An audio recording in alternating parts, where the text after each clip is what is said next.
With the health reform vote delayed because of John McCain's surgery and his absence from the Senate, President Trump taking the lead on tax reform.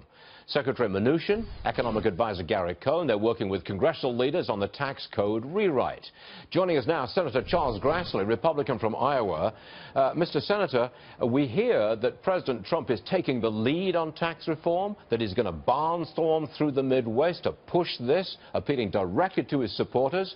You in favor of him taking the lead on this issue? Absolutely.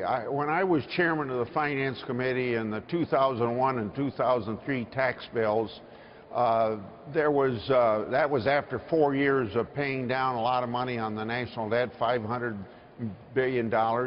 I think there wasn't so much of a concern about what the tax bill ought to do as just reducing taxes, because there was more money coming in than going out. It's an entirely different reason for having tax reform now, and not quite as easy to accomplish.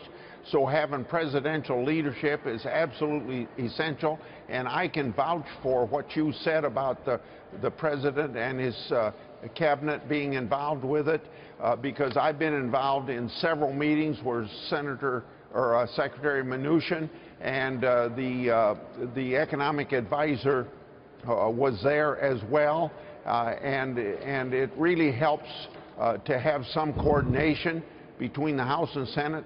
I'll stop with this. Their goal is to have something that both the White House, the Senate Finance Committee, and the House Ways and Means Committee can agree on, at least for a format, maybe not a detailed bill at this point. At the end of the day, what most people really want is some form of tax cut.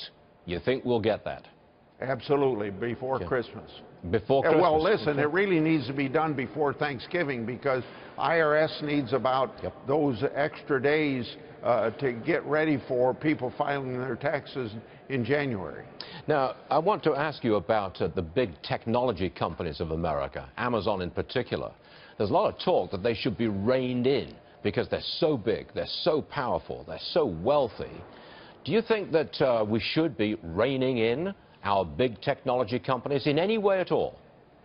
Well, if you're talking about it from the standpoint of legislation, I think not, because I think we have seen for 120 years the antitrust laws have worked very well without a whole lot of changes. Maybe some court decisions have made some difference, but in the final analysis, it isn't a question of Congress acting, it's a question of the enforcement of the law. And if you want to ask me another question, do I think the antitrust laws ought to be enforced? The answer is yes.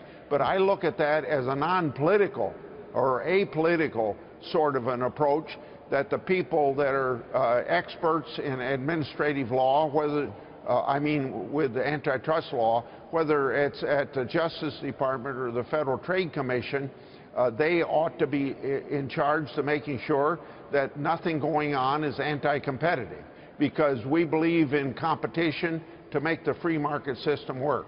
Okay. Senator Grassley, a pleasure having you on the program again, sir. We really appreciate it. Thank you very much. Thank you very much. Goodbye. Yes, sir.